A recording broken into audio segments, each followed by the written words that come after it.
शन्नो मित्रः शं वरुणः शन्नो भवत्वर्यमा शन्न इन्द्रो बृहस्पतिः शन्नो विष्णुरुक्रमः। नमो ब्रह्मणे नमस्ते वायो त्वमेव प्रत्यक्षं ब्रह्मासि त्वामेव प्रत्यक्षं ब्रह्म वदिष्यामि ऋतं वदिष्यामि सत्यं वदिष्यामि तन्मामवतु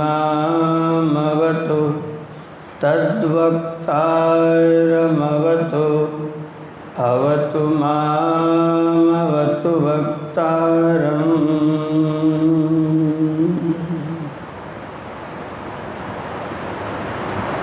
सभा में समुपस्थित सभी वेद पाठी धर्माचार्यगण, आर्य समाज, मायाणी नगर और हाथी खाना के कार्यकर्ता पदाधिकारीगण, आज के सभी सम्मानित यजमानगण, वंदनीय मातृशक्ति, समादरणीय सज्जनों, अष्टदिवसीय कार्यक्रम के तृतीय दिवस की प्रथम वेला आज यहाँ पर आरंभ हुई है। हम लोगों ने यज्ञ कार्य संपन्न किया है और आज के यज्ञ में यजुर्वेद के 12 और 13 दो अध्यायों का पाठ हुआ है। यजुर्वेद का संख्या की दृष्टि से सबसे बड़ा अध्याय 12वां अध्याय है। इसमें 117 मंत्र हैं और 13वें अध्याय में कुल 58 मंत्र हैं। इस तरह से हम लोगों ने लगभग 250 मंत्रों का पाठ करते हुए अपनी आहुतियाँ यहाँ पर प्रदान किए हैं। इसी अध्याय के अंतर्गत 1-2 मंत्रों पर मैं आपके समक्ष चर्चा रखूँगा। हम लोग मनुष्य के तन में ईश्वर के द्वारा नियुक्त हैं। ईश्वर ने हमको मानव के तन में हमारे पुण्य कर्मों के आधार पर नियुक्त किया है और हमें जो संदेश देकर के नियुक्त किया है उस संदेश का पालन हम लोग उचित रूप से नहीं करते हैं। उसमें हमारी अविद्या कारण है, हमारी अस्मिता कारण है, हमारे राग कारण है, हमारे द्वेष कारण है, जिसके कारण से हम उस मार्ग पर प्रवृत्त नहीं होते। और एक दूसरा भी कारण है कि हमको सही मार्ग बताया नहीं गया है। सही मार्ग बताने वाले लोग कम हैं और गलत मार्ग बताने वाले लोग ज़्यादा हैं। गलत मार्ग बताने वालों के पास में साधन बहुत अच्छे हैं और सही मार्ग बताने वालों के पास में साधन उतने अच्छे नहीं हैं। सही मार्ग बताने वाले बिना विशेष साधन के आपको सही मार्ग बताने की चेष्टा करते हैं, लेकिन जो हमारी दृष्टि है वो चमक दमक को पसंद करती है। माल कैसा भी हो, मैन्युफैक्चरिंग अच्छी होनी चाहिए, ऐसी हमारी प्रवृत्ति है। अंदर क्या है वो कोई बात नहीं, पर बाहर से लेबल अच्छे लगे हुए होने चाहिए, उसको हम लोग ज़्यादा अच्छा समझते हैं। चमक दमक अच्छा लगता है और सादा साधारण आपको थोड़ा कम अच्छा लगता है। इस कारण से भी हम अच्छी बातों को पकड़ नहीं पाते हैं और गलत मार्ग पर चले जाते हैं। ये बात ईश्वर को पता है। ईश्वर सर्वज्ञ हैं, उनको ये पता है कि ये जो हमारे पुत्र लोग हैं ये जरूर मेरी बात का तिरस्कार करेंगे। ईश्वर को मालूम है, और इसलिए है क्योंकि जीवात्मा कर्म करने में स्वतंत्र है। अगर ये स्वतंत्रता ना होती तो फिर फल देने में ईश्वर परतंत्र हो जाते। ये भी संकट है। अगर हम कर्म करने में स्वतंत्र ना हो तो फल देने वाला परतंत्र हो जाएगा। अगर हम परतंत्र होते तो फल क्या दिया जाता है? अगर अध्यापक ने विद्यार्थी की कॉपी लिख दी तो नंबर किसको दिया जाए? अध्यापक विद्यार्थी की कॉपी परीक्षा भवन में बैठ के लिख दे तो नंबर किसको दे? इसलिए हमें कर्म करने में स्वतंत्र छोड़ा गया है और हम अपनी स्वतंत्रता का दुरुपयोग करते हैं। जैसी थोड़ी सी स्वतंत्रता होती हम तुरंत उसका दुरुपयोग करना प्रारंभ कर देते हैं। हम स्वतंत्र नहीं होते। 80वां स्वतंत्रता दिवस हम लोगों ने मनाया। 80 साल में तो व्यक्ति को प्रौढ़ हो जाना चाहिए, लेकिन हम 80 साल में भी स्वतंत्र नहीं हुए। स्व माने अपना, तंत्र माने शासन। अपना शासन अपने ऊपर यदि होगा तो हम स्वतंत्र होंगे। अगर चौराहे पर लाल बत्ती लगी हुई होते हुए भी पुलिस वाले ना खड़े हों तो हम बत्ती तोड़ेंगे कि नहीं तोड़ेंगे? इसका मतलब स्वतंत्र तो नहीं। स्वतंत्र होते तो हमारे पास में अनुशासन होता। ईश्वर हमको एक मंत्र में समझा रहे हैं। ये 12वें अध्याय का 79वां मंत्र है। ईश्वर हमको सचेत करते हुए कहते हैं अश्वत्थेव निषदनम, अश्वत्थेव निषदनम, वो निषदनम अश्वत्थे वर्तते। हे मेरे मित्रों, हे मेरे पुत्रों, तुम्हारा जो सदन है, तुम्हारा जो घर है वो किसके ऊपर है? अश्वत्थ के ऊपर है। अश्वत्थ क्या है? अश्वत्थ को हम लोग सामान्य भाषा में पीपल कहते हैं। पीपल को अश्वत्थ कहते हैं, लेकिन वास्तव में जो वैदिक शब्द हैं वो रूढ़ अर्थों को नहीं कहते, वो यौगिक अर्थों को कहते हैं। तो अश्वत्थ को थोड़ा सा तोड़ेंगे तो आ माने नहीं, स्व माने कल, स्था माने ठहरने वाला। अश्वत्थ माने जिसके कल ठहरने का कुछ भी निश्चित ना हो, उसका नाम है अश्वत्थ। मेरा ये जो घर है, मेरा जो मकान है, सदन है, ये कल रहेगा ऐसी गारंटी कोई कर सकता है? ईश्वर करें देख, पता नहीं कल रहेगा कि नहीं रहेगा। वो निषदनम अश्वत्थे वर्तते। तुम्हारा जो घर है वो अश्वत्थ के ऊपर है, पता नहीं कल रहोगे कि नहीं रहोगे। ने कहा ठीक है, कोई बात नहीं है तो है। ईश्वर ने कहा और सुनो, परणे वो वसतिस्कृता। तुम्हारी जो बस्ती है वो पर्ण पर है, पर्ण पर, पत्ते पर। अश्वत्थ पर तो तुम्हारा घर है, और उस घर में भी जो तुम्हारी बस्ती है ना, जो तुम्हारा चारपाई जहाँ तुम बैठते हो, वो पर्ण पर है, पत्ते पर है। और पत्ते की औकात कितनी है? हवा चले बस, एक तेज हवा चले, पत्ता टूटा पेड़ से, ले गई पवन उड़ाए, आपके बिछड़े ना मिले, जाने कहाँ पड़ेंगे जाए। हमारी बस्ती तो पत्ते पर है, हवा मात्र से समाप्त हो जाता है। श्वास बाहर निकले अंदर ना आए, बाहर निकल जाए अंदर ना आए। और अंदर 72 करोड़ 72 लाख नस नाड़ियों में अटक जाए, बाहर न निकले। बस इतनी देर की तुम्हारी बस्ती है। इसने कहा कहना क्या चाहते हो? डरवा रहे हो कि धमका रहे हो? क्या है? अश्वत्थेव निषदनम परणेव वसतिस्कृता। कहना क्या चाहते हो? बोले कहना ये है कि गो भाज इत किला सथ। दुख और दुर्भाग्य की बात यह है कि जब तुम जानते हो कि मेरे कल रहने का कोई पता नहीं, श्वास बाहर निकल जाए अंदर आने का पता नहीं, फिर भी तुम गो भाजा इत किल असथ, फिर तुम अपनी इंद्रियों के दास बन के घूम रहे। जिसको भोजन देना चाहिए उसको भोजन नहीं देते, जिनको नहीं देना चाहिए उन्हीं के पीछे घूम रहे। गो भाजा, गाय माने इंद्रियां, भाजा माने सेवन करने वाले।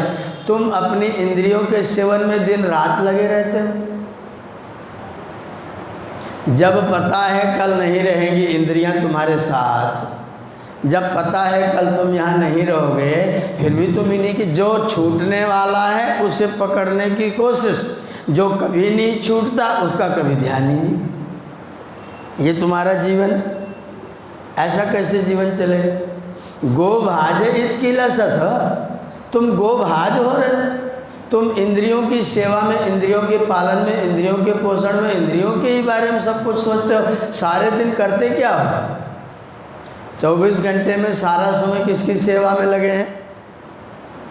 नहाने में, धोने में, सजाने में, बजाने में, कपड़े पहनने में। फिर कपड़ा पहन के मैं कैसा लग रहा हूँ? गलत वाक्य कि सही वाक्य है? कपड़ा पहन के मैं कैसा लग रहा हूँ, वाक्य गलत है कि सही है? कपड़ा पहन के मैं कैसा लग रहा हूँ, गलत वाक्य कि सही वाक्य है? कपड़ा पहनने से मैं सुधरूंगा क्या? शरीर सुधरता है। यूँ बोलो, कपड़ा पहनाने के बाद मेरी गाड़ी कैसी लग रही है?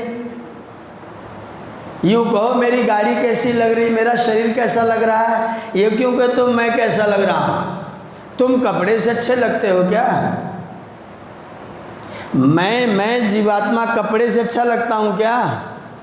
मैं जीवात्मा कर्म से अच्छा लगता हूँ।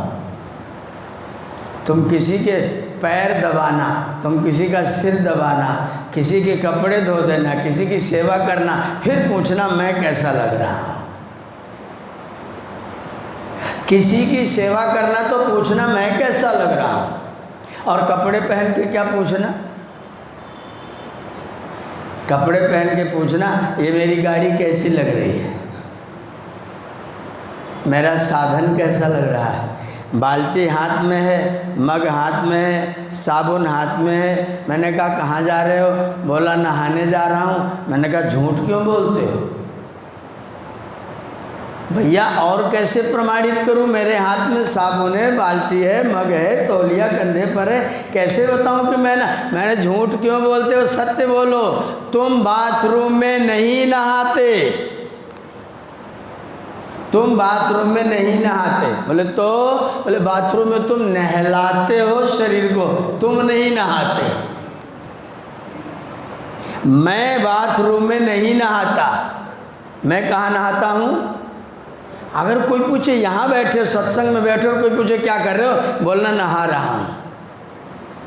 मैं नहा रहा हूँ यहाँ बैठ के सत्संग में, और बाथरूम में मैं नहला रहा हूँ। वाक्यों को झूठ मत बोलो, वाक्यों को सत्य बोलो। सत्य यह है कि तुम स्नानागार में कभी भी तुम नहीं नहाते। मैं स्नानागार में नहीं नहाता, मैं नहाता हूँ सत्संग में। विद्यार्थी विद्यालय गया, मैंने कहा क्या करने जा रहे हो? बोले पढ़ने। पढ़ने जा रहे हो? झूठ क्यों बोलते हो? बोले आपको हर बात झूठ क्यों लगती है? मैंने कहा तुम झूठ बोल रहे हो।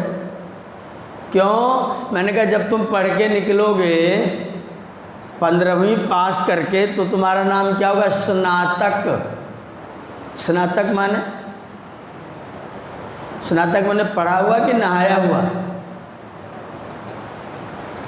स्नातक शब्द का अर्थ है नहाया हुआ, पढ़ा हुआ नहीं। स्नातक, स्नान, यह स्नानम कृतवान असौ स्नातका, जिसने नहा लिया वो स्नातक है। तो तुम पढ़ने गए थे कि नहाने गए थे? गुरु की गंगा नदी जो बह रही थी उसमें जा कर के विद्यार्थी नहाता है। गुरु की ज्ञान रूपी नदी में विद्यार्थी नहाता है, इसलिए जब नहा के निकलता है तो नाम क्या होता है? स्नातक। तो जब गुरु जी के पास जाओ तो बोलो नहाने जा रहा हूँ, मैं नहाने जा रहा हूँ। मैं जीवात्मा नहाता है किसमें? ज्ञान नदी में। शरीर नहाता है किसमें? गंगा नदी में। लोगों ने कहा गंगा में स्नान करने से मुक्ति होती है। मैंने कहा बात तो ठीक है लेकिन समझ ठीक नहीं है।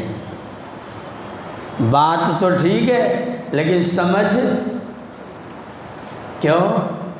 क्योंकि गंगा यदि ज्ञान की गंगा होगी तब तो तुम स्नान करोगे तो मुक्ति होगी, लेकिन जब नदी में नहा के आ जाओगे तो तब कहाँ मुक्ति होगी? नदी में नहाने से मुक्ति होगी कि ज्ञान नदी में नहाने से मुक्ति होगी? गंगा में स्नान से मुक्ति होती है, वाक्य बिल्कुल ठीक है, लेकिन वो गंगा कौन सी है? वो ज्ञान गंगा है। ज्ञान गंगा में नहाने से मुक्ति होती है और नदी गंगा में नहाने से अद्भिर्गात्राणि शुद्ध्यन्ति। पानी में नहाने से शरीर शुद्ध होता है, मैं शुद्ध नहीं हो सकता। तुम इंद्रियों को नहलाते हो और बोलते हो मैं नहा रहा हूँ, इतनी अस्मिता, इतनी अस्मिता। खिलाते हो शरीर को, बोलते हो मैं खा रहा हूँ। जीवात्मा दाल भात खाता है क्या? जी, जीवात्मा खाता है क्या? प्रभु ने जो ये मंदिर प्रदान किया है, शरीर रूपी मंदिर, जीवात्मा उसको दिन में 3 बार खिलाता है, खाता नहीं है। जीवात्मा खा भी नहीं सकता है। ये सारा काम शरीरों का है, तो तुम अपना काम कर रहे हो कि शरीरों का कर रहे हो? ईश्वर कह रहे हैं तुम काम तो करते हो शरीर का और बताते हो अपना। दिन भर झूठ बोलते हो, दिन भर झूठ बोलते। गोभाज इत किलास। तुम इंद्रियों के दास बन करके, इंद्रियों के सेवक बन करके घूम रहे हो और कहते हो मैं कर रहा हूँ, मैं कर रहा हूँ, मैं कर रहा हूँ। ना मैं कर रहा हूँ, मैं तो करा रहा हूँ। सभा में बैठे हैं, सत्संग कर रहे हैं तो बोलना मैं नहा रहा हूँ। बाथरूम में जाना तो बोलना मैं नहला रहा हूँ। कपड़े पहन करके मत पूछना मैं कैसा लग रहा हूँ, कपड़ा पहन के पूछना मेरा शरीर कैसा लग रहा है। तेल साबुन लगा के, बाल काट के, तिलक करके, सब बिल्कुल सजा बजा के बोलना अब बताओ मेरी गाड़ी कैसी लग रही है। ये मत बोलना मैं कैसा लग रहा हूँ। सेवा करना, पैर दबाना, फिर बोलना अब देखो मैं कैसा। यज्ञ में, अग्निहोत्र में आहुति डालना, फिर कहना अब बताओ मैं कैसा लग रहा हूँ। यजमान बनता है तो किसका काम करता है? मेरा। और जब भोजन करता है तो किसका करता है? शरीर का। निश्चित करो, निर्धारित करो, दिन भर अपनी आँखों को खुला रखो, आँखों को खुला रखो। आपका ये वाला काम किसके लिए है? स्वाध्याय सत्संग किया तो किसके लिए है?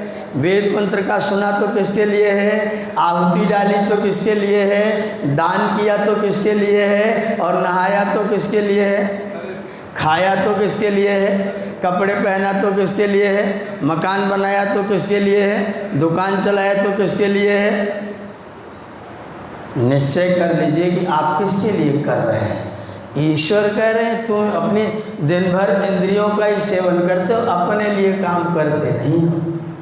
यजमान बनने का मौका लगे तो जान लेना आज मेरे लिए काम करने का मौका है। कभी बैठ जाना आंखें बंद करके और अपने लिए काम करना, प्रभु थोड़ा रास्ता बताइए किधर को चलूँ, कैसे चलूँ। इंद्रियों का दास, इंद्रियों का सेवन करना, साधन का सेवन करना, लेकिन कितना? मेरा साधन ठीक रहे, बस इतना। मेरा साधन मेरी मंजिल तक पहुंचाने में मेरा साथ देता रहे। कब तक? यावत पश्येम शरदशतम्। जब तक मैं परमात्मा के उस सुंदर शुद्ध पवित्र स्वरूप का दर्शन करता रहूं, तब तक मेरा साधन ठीक काम करता रहे। पश्येम शरदशतम्, जीवेम शरदशतम्, शृणुयाम वेद मंत्रान शरदशतम्, प्रब्रवाम सदुपदेशान शरदशतम अधीना श्याम शरदशतम। अपना काम सदैव अपने आप ही करता रहूं, अपने काम के लिए किसी के अधीन न होने पाऊं, और मौका मिले 100 से आगे भी तो भी चिंता की बात नहीं, लेकिन कर्म करते हुए, देखते हुए, सुनते हुए, सोचते हुए, विचार करते हुए, केवल शरीर को भोगायतन बना करके मुझको जीने का अवसर परमात्मा कभी भी प्रदान न करें। मैं अपने आत्मा के कार्यों को करता रहूं। ईश्वर ने अंत में समझाया, यत थोड़ा प्रयत्न करो, थोड़ा प्रयास करो, सनवथ सेवन करो, पुरुषम जीवात्मा का, परमात्मा का सेवन करो। संसार का सेवन अगर करते करते जीवन व्यतीत हो गया तो भी एक दिन संसार, इसका नाम क्या है? संसार। संसार माने जो सरकता ही रहता है। संसार सम्यक सरत, सम्यक सरत। तुम कितना ही पकड़ो छूटेगा जरूर। शरीर को खूब घी पिलाओ, है ना, खूब बासुंदी कटोरी कटोरी भर के पियो, खूब खूब पियो, खूब खाओ, बढ़िया बढ़िया खाओ, तो शरीर हमेशा जवान बना रहे कि एक दिन छोड़ के जरूर जाएगा। अगर हमने इसी का काम किया जो छोड़ के जाने वाला है, तो जीवन का लक्ष्य ठीक चल रहा है, कहीं तो भूल हो रही है। इसलिए जो कार्य आत्मा के हैं उन कार्यों को करना। यत सनवथ पुरुषम, भैया सेवन करो, अपना सेवन करो, पुरुष का सेवन करो। पुरुष कौन है? 2 हैं पुरुष। अस्याम पुर्याम यश्येते असौ पुरुषा जीवात्मा, और ब्रह्मांड पुर्याम यश्येते असौ पुरुषा परमात्मा। जो ब्रह्मांड पुरी में शयन करता है वो पुरुष परमात्मा, जो इस पुरी में शयन करता है वो पुरुष जीवात्मा।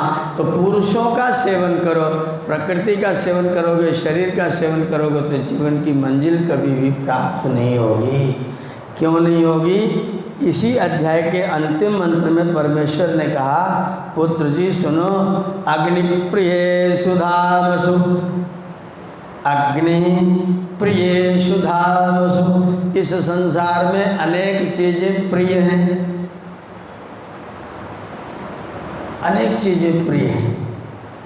किसी को कोई सब्जी प्रिय है, किसी को कोई दाल प्रिय है, किसी को कोई व्यक्ति प्रिय है, किसी को कोई कंपनी प्रिय है, किसी को कोई कपड़ा प्रिय है, कोई खादी के कपड़े पसंद करता है, कोई और कोई कपड़े पसंद करता है। सबकी अपनी अपनी प्रियता है। अपने पुत्र से प्रेम है, अपनी पत्नी से प्रेम है, अपने पति से प्रेम है, अपने भाई से प्रेम है, अपने मित्र से प्रेम है, मुझको अपनी किताबों से प्रेम है।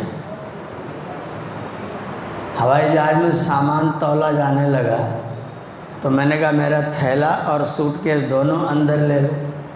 उन्होंने तौला, बोले इस थैले में वज़न ज़्यादा है, इसमें क्या है? मैंने थैला खोल के रख दिया, उसमें योग दर्शन है, ऋग्वेद आदि भाष्य भूमिका है। बोले ये सब क्यों ढो रहे हो? मैंने कहा ये मेरी प्रिय चीज़ें हैं, इन्हीं को तो यही तो मेरे प्राण है, यही तो मेरा जीवन है। ये नहीं रहेगा तो फिर मेरे पास और क्या रहेगा? बोले तो फिर उसको अपने कंधे पर रखो, ये उसमें अंदर नहीं जाएगा। अंदर केवल 15 किलो जाता है बस। आपका बैग 11 किलो हो चुका है, अब ये जाएगा तो फिर ज़्यादा हो जाएगा। हमें हमारी पुस्तकें प्रिय हैं, मुझे कमरे में बंद कर दो, भोजन भी एक आध दिन मत दो, कोई चिंता की बात नहीं, लेकिन किताब ना हुई तो मैं नहीं रह सकता हूँ। किताब हुई तो फिर मुझे छोड़ देना, कोई चिंता की ज़रूरत नहीं। मुझे अपनी पुस्तकें प्रिय हैं, मुझे अपना स्वाध्याय प्रिय है, मुझे अपना परमात्मा प्रिय है। किसी को और चीज़ें प्रिय हैं, किसी को घूमना पसंद है, जा रहे हैं घूम रहे हैं। मतलब हर व्यक्ति की अपनी अपनी अलग अलग पसंद है। बहुवचन में कहा प्रियेषु धामसु, जितनी भी प्रिय नाम, स्थान, जन्म, वस्तुएं इत्यादि हैं, जितनी भी प्रिय वस्तुएं हैं, उन सारी प्रिय वस्तुओं में सबसे प्रिय कौन है? ये परीक्षा करो और ये देखो कि मैं कहीं इधर उधर वाले प्रिय के चक्कर में तो नहीं घूम रहा। मेरा सही प्रिय कौन है? कल मैंने बताया था मेरा सबसे प्रिय कौन है? प्राण। और प्राण प्रदान करने वाला कौन है? ईश्वर। इसलिए प्राणों से भी प्रिय कौन होना चाहिए? अग्नि। यहाँ पर का अग्नि, मुझे अग्नि प्रिय है। अग्नि का मतलब क्या है? सारे अंग्रेजी के जितने भाष्यकार हैं उन्होंने चारों वेदों का अंग्रेजी में अनुवाद किया और सारी जगह अग्नि का अर्थ कर दिया O fire I worship to you. अग्नि माने फायर, FIRE। ओ फायर अग्निम ईडे पुरोहितम O fire I worship to you. मैंने उस भाष्य को पढ़ा है भगवान, अग्नि की पूजा करनी चाहिए पर उपासना भी अग्नि की करनी चाहिए क्या? अग्नि का अर्थ अगर केवल भौतिक अग्नि तो फिर तो वेद का सारा अर्थ ही इधर का उधर हो जाएगा। अग्नि, अग्नि, अक माने आगे, नी माने ले जाने वाला। जो मुझे आगे आगे ले जाता उसका नाम क्या है? अग्नि। मेरी माता मुझे आगे ले जाती है, माता अग्नि है। मेरे पिताजी आगे ले जाते हैं, वो भी अग्नि है। मेरे गुरुजन मुझको आगे बढ़ाते हैं, वो भी अग्नि है। मेरे उपदेशक सन्यासी आचार्यगण मुझको आगे बढ़ाते हैं, वो भी अग्नि है। ये माइक मेरी आवाज़ को आपके पास तक बढ़ा रहा है, इसके अंदर भी अग्नि है। मेरा भोजन यहाँ मुख में डालने के बाद, पेट में जाने के बाद रस, रक्त, मांस, मज्जा, अस्थि, शुक्र, ओज सब कुछ बनता है। किसके कारण से? क्योंकि अग्नि है। जो आगे ले जाए वो अग्नि। दूसरा, जो अपने अक माने अंक में, नी माने ले ले, उसका नाम है अग्नि। जो मुझको अपने अंक में ले ले, अपनी गोद में ले ले, उसका नाम है अग्नि। अग्नि में जो कुछ भी डालो, कूड़ा डालो तो, सामग्री डालो तो, संविदा डालो तो, सब अपनी गोद में ले लेता है। तो जो हमको गोद में ले लेता है उसका नाम अग्नि है। और तीसरा अर्थ है, मुझको गोद में लेकर के मेरे दोषों को दूर कर देता है। अक्नोपनो भवति, अक्नोपन होता है, मेरे दोषों को दूर कर देता है। इसलिए इसका नाम क्या है? अग्नि। यह अग्नि परमात्मा का वाचक है, वह मुझको अत्यंत प्रिय है, मुझको अत्यंत प्रिय है। बोले तुम्ही को है कि सबको है? तुम्हारे पूर्वजों को भी था कि नहीं था? तो वेद ने कहा कामो भूतस्य भव्यस्य, जो अब तक हो चुके वे भी उसी की कामना करते थे, जो आगे होंगे वे भी उसी की कामना करेंगे, जो चले गए वो उसी को चाहते हैं, जो हैं उसी को चाहते हैं, जो आगे आएंगे वो भी उसी को चाहते हैं। वो सबके द्वारा कमनीय है, चाहने योग्य है, उसी परमात्मा को सब लोग चाहते हैं। चाहते नहीं है वैसे वास्तव करते हैं बेईमानी। हम परमात्मा को चाहते नहीं हैं। मान लो हम कोई गलती करें, कोई गलत काम करना चाहें, गलत काम करते समय मन में क्या प्रश्न आता है? कोई देख तो नहीं रहा है। क्या कहते हैं? कोई। उस कोई में कौन कौन सम्मिलित होता है? ईश्वर सम्मिलित रहते हैं? ईश्वर को सम्मिलित नहीं करते हैं। अगर ईश्वर को सम्मिलित कर लें तो बिना किसी के देखे कुछ कर सकते हैं? मामला समाप्त। अगर आप ये मान लें कि मैं जो कुछ भी कर रहा हूँ वो कोई नहीं देख रहा है, नहीं, जिसको देखना चाहिए वो तो 100% सर्वथा देख रहा है, तो किससे छिपा रहे हैं? दुनिया के लोगों से। दुनिया के लोगों से छिपाता है और ईश्वर से छिपा सकता ही नहीं है। लेकिन प्रश्न होता कोई देख तो नहीं रहा है। अगर ये मान ले कि ईश्वर देख रहा है, अगर ये ईश्वर को अगर ईश्वर इसको प्रिय होता तो चाहता ईश्वर हमको हमेशा देखते रहे। माता को मैं प्रेम करता हूँ तो माता के पास रहना चाहता हूँ, पिता से प्रेम करता हूँ, पिता के पास रहना चाहता हूँ, तो ईश्वर से प्रेम करूँगा तो उसके पास रहना चाहूँगा। प्रेम होता तो कहते कोई नहीं देख रहा है, कि कहते हाँ वो देख रहा है। ईश्वर तो देख रहा है।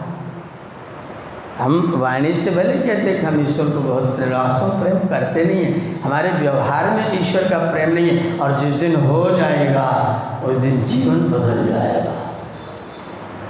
जिस दिन ईश्वर के प्रति आपका प्रेम हो जाएगा उसी दिन आपका जीवन बदल जाएगा। एकदम परिवर्तन आएगा। स्वामी श्रद्धानंद मिले महर्षि दयानंद से आनंद बाग में बरेली। स्वामी जी का मेरे मन में कुछ जिज्ञासाएं हैं, मैं शांत कर सकता हूँ? हाँ बिल्कुल करो। इन्होंने प्रश्न किया, स्वामी जी ने सवाल का जवाब करते करते पूरा 1 घंटा हो गया। मुंशी राम जी ने कहा कि आपके तर्क के सामने मेरे पास तर्क खत्म हो गए। मैं आपसे तर्क नहीं कर सकता, लेकिन जितना विश्वास, जितनी श्रद्धा आपकी परमात्मा के प्रति है, उतनी श्रद्धा मेरे मन में क्यों नहीं है? तो महर्षि ने कहा क्योंकि तुम्हारे ऊपर अभी तक परमात्मा की कृपा नहीं हुई है। मुंशी राम ने कहा कब होगी? बोले कृपा में क्रि और पा 2 शब्द हैं, करने के बाद मिलती है। क्रि पा, पहले क्रि फिर पा, करेगा तो पाएगा। तो मार्ग सुझाइए, मार्ग में तुमको बता सकता हूँ, इस मार्ग पर चलोगे तो कृपा होगी। और एक दिन मुंशी राम जी गंगा नदी में खड़े थे, ऋषिकेश में संन्यास ले रहे थे। गुरुजी ने पूछा कि नाम क्या रखोगे? इन्होंने कहा कि जिस महर्षि ने मुझको इस रास्ते पर चलने की प्रेरणा दी थी, उसने कहा था जिस दिन परमात्मा की कृपा तुम्हारे ऊपर होगी उस दिन तुम्हारी श्रद्धा परमात्मा के प्रति हो जाएगी। आज मुझे पता है कि परमात्मा की कृपा मेरे ऊपर हो गई है, इसलिए मेरी श्रद्धा परमात्मा के प्रति हो गई है, इसलिए मेरा नाम आज से श्रद्धानंद होगा। मेरी श्रद्धा पैदा हो गई है क्योंकि मेरे ऊपर ईश्वर की कृपा। क्यों? क्योंकि महर्षि ने कहा था करोगे तो पाओगे, करोगे तो कृपा होगी। मैंने वो किया और आज मेरे ऊपर ऐसी कृपा हुई है कि मैं श्रद्धानंद हो जा रहा हूँ। इतना बिगड़ा हुआ व्यक्ति, इतना सुधरा हुआ व्यक्ति हो गया जिसके सामने पूरे संसार के लोग नतमस्तक होते हैं। आज से मैं श्रद्धानंद बन जाता हूँ। यदि हमारे ऊपर परमात्मा की कृपा की अनुभूति हमें हो जाएगी, मेरे जीवन में परिवर्तन आएगा, मेरा जीवन बदलेगा। अगर मेरे जीवन में बदलाव नहीं आ रहा है, इसका मतलब अभी तक श्रद्धा और विश्वास ईश्वर के ऊपर हमारे मन में हुआ नहीं है। अग्नि प्रियेषु धामस्य कामो भूतस्य भव्यस्य एको सम्राट विराजति। परमात्मा सम्राट है। सम्राट, दुनिया में अनेक सम्राट हैं, परमात्मा एक सम्राट। एक का मतलब जानते हैं? एक माने क्या होता है? एक अंग्रेज बैठा था, उसने कहा एक माने 1 होता। मैंने कहा 1 माने क्या होता है? बोले इसका क्या मतलब हुआ? मैंने कहा एक बच्चे से किसी ने प्रश्न किया तुम्हारा घर कहाँ है? उसने कहा डाक खाने के सामने। उसने कहा डाक खाना कहाँ है? बोले मेरे घर के सामने। बोले दोनों कहाँ हैं? बोले आमने सामने। बताया ही नहीं राजकोट में रहता। घर कहाँ है? डाक खाने के सामने। डाक खाना कहाँ है? घर के सामने। बोले दोनों कहाँ हैं? आमने सामने। ये कोई उत्तर हुआ? एक माने 1 होता ही नहीं है। वो तो पर्यायवाची है। हिंदी में, संस्कृत में एक कह दिया, अंग्रेजी में आपने 1 कह दिया। पर 1 का अर्थ क्या है? 1 का अर्थ क्या है? 1 का मतलब होता है जिसका सब सेवन करते हैं, उसका नाम है 1। आपको 2 की गिनती चाहिए तो 1 को निकाल दो तो 2 मिलेगा क्या आपको? बिना 1 को जोड़े 2, 3, 4, 5, 6, 10, 11, 12, 15 हो सकते हैं। 1 को निकाल दो, फिर कौन सी संख्या बनाओगे? बोलो। बिना एक के कोई संख्या बन ही नहीं सकती, इसलिए उसका नाम क्या है? वन। वन्यते सर्वै सेव्यते असौ वन। जिसका सब सेवन करते हैं उसका नाम है वन। अंग्रेजी में है, पर अंग्रेजों के पास शब्द नहीं, वो तो सब हमारे पास में है। उसी का नाम एक है। एक, एक का मतलब क्या है? एक का मतलब जो सबके अंदर गया हुआ है। एका इता संख्या भवति, एक ऐसी चीज है जो सबके अंदर गई हो। हमारे अंदर मनुष्यता गई हुई है, सबके अंदर, सबके अंदर, इसलिए मनुष्यता एक है। धर्म सबके अंदर, इसलिए धर्म। जो लोग कहते हैं सब धर्मों का समान रूप से आदर करता हूँ, वो लोग धर्म को जानते हैं? सब धर्म हो ही नहीं सकते, धर्म एक ही होता है। क्यों? क्योंकि वो सबके अंदर गया हुआ होता है। ईश्वर क्यों एक है? क्योंकि वो सबके अंदर गया हुआ है। अगर कहीं नहीं होता तो फिर वो एक नहीं रहता, फिर 2 3 4 5 6 हो जाता। एक वो होता है जो सबके अंदर गया। सम्राट भली भांति सुशोभित होने वाला एक सबके अंदर विद्यमान होकर के वीराजती विशेष रूप से सुशोभित होता है, वो परमात्मा हमारे तुम्हारे सबके अंदर है। वही कामना करने के योग्य है। उस परमात्मा की कामना किया करो। उसको हर क्षण ये देखो कि वो मुझको देख रहा है, वो दाता देख रहा है। ये वाक्य ध्यान कर लो। लोग कहते हैं आप कैमरे की नज़र में हैं। कैमरे का तार निकाल दो तो नज़र किसकी रहेगी?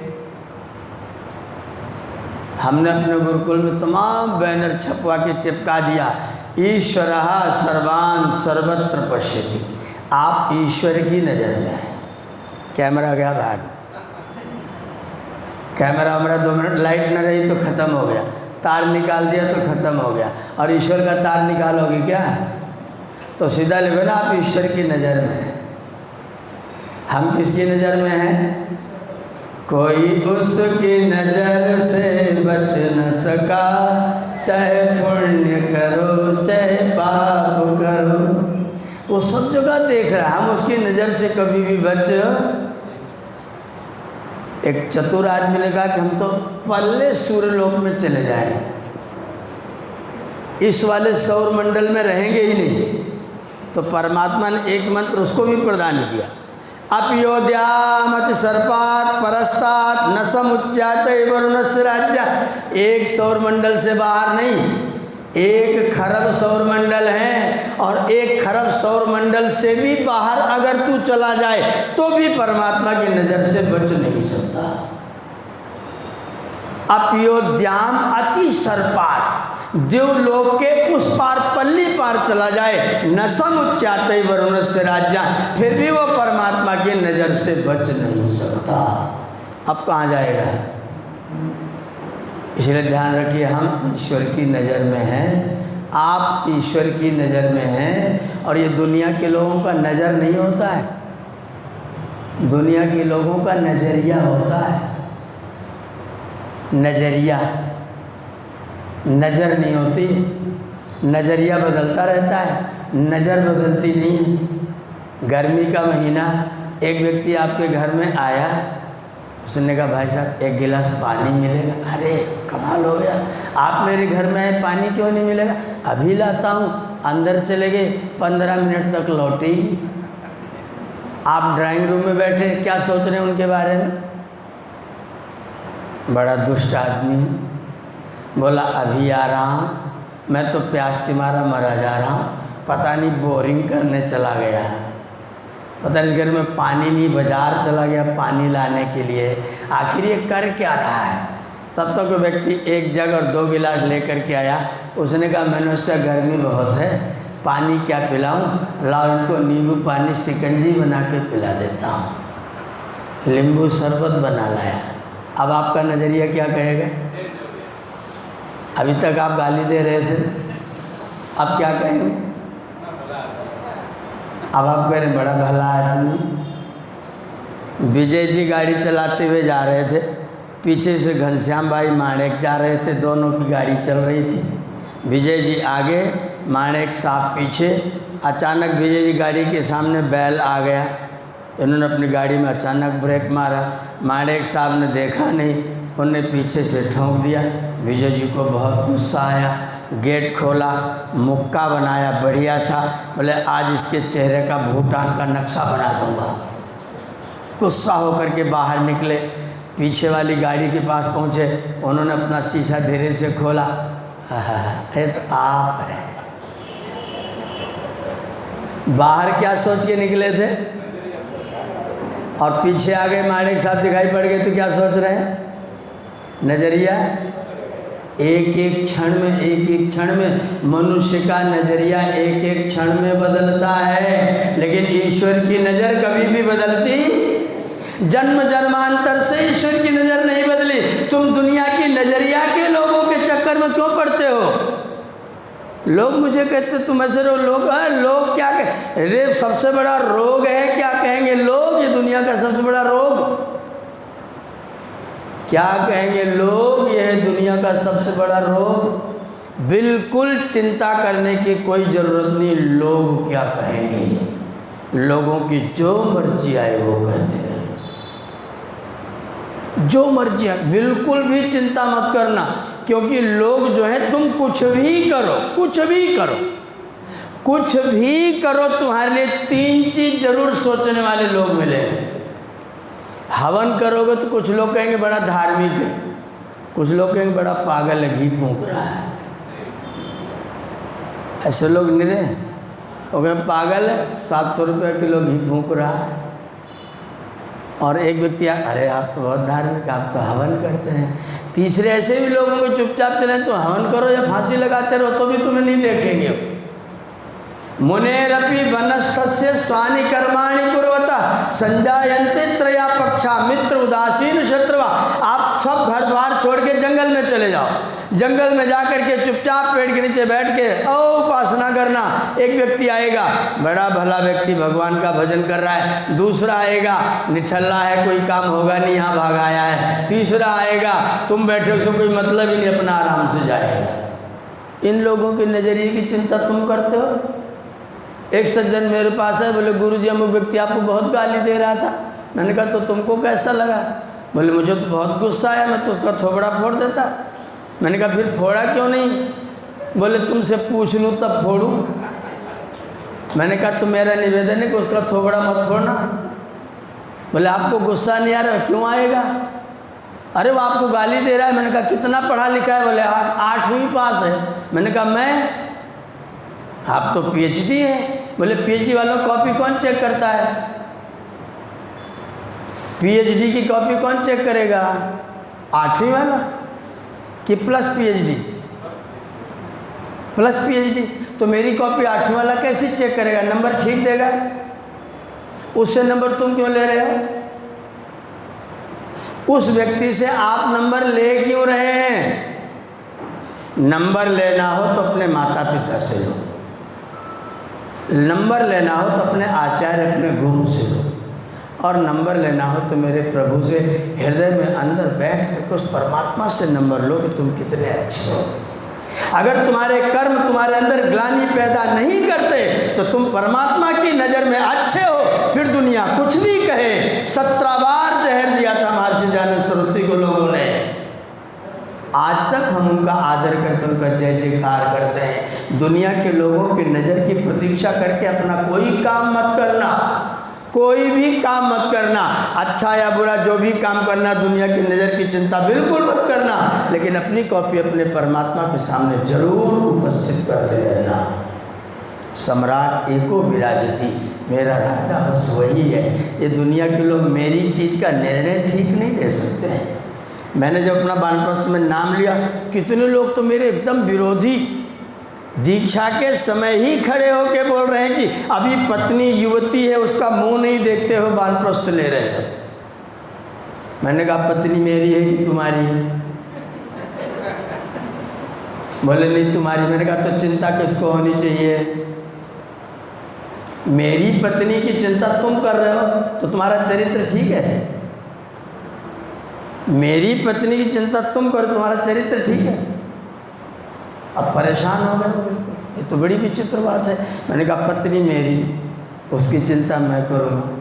मैंने अपनी पत्नी से जब इसके लिए अनुमति मांगी, अरे आप, मैं बचपन से जानती हूँ, आपके साथ रह रही हूँ, आप अपने कर्तव्य का पालन करने में कोई चूक नहीं करेंगे, आप बिल्कुल अपने रास्ते पर चलिए, कुछ दिन बाद मैं भी अपने रास्ते पर आऊँगा। जिसकी तुम चिंता कर रहे हो उसका मेरे साथ समर्थन है, वो मेरे साथ बैठ कर के मेरी दीक्षा दिलवा रही है। तुम्हें चिंता लग रही, तुमने भी इसको जवान पत्नी को नहीं छोड़ा, तुम देखा नहीं तुमने? कमाल की बात है। तो दुनिया के लोग क्या बोलेंगे, क्या करेंगे, क्या कहेंगे, बिल्कुल चिंता मत करो। मैं तो बिल्कुल 0 चिंता, तुम्हारी जो मर्जी आए मुझे कहो।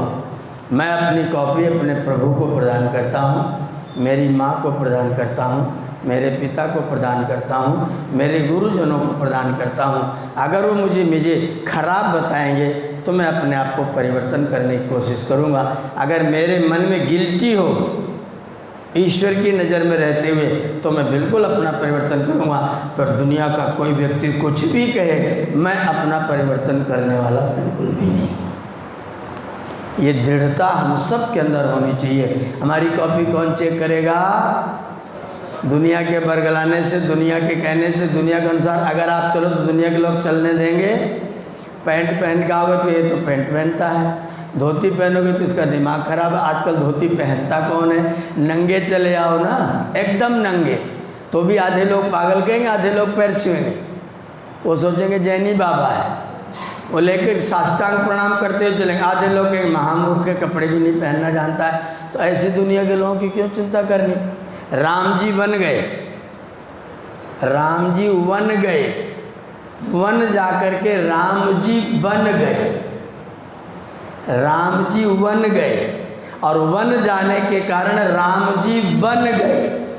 जब राम जी जा रहे थे तो उनके मित्रों ने कहा तुम्हारे पिताजी बड़े चरित्रहीन हैं। एक पत्नी का कहना मान करके अपने बहू को, बेटे को जंगल में भेज देना अच्छी बात है। राम जी ने कहा पिता दीन मोहि कानन राजू। पिताजी ने मुझे वन कहाँ भेजा भैया? तुम्हारी दृष्टि में दोष है, तुम्हें मोतियाबिंद हो रहा है।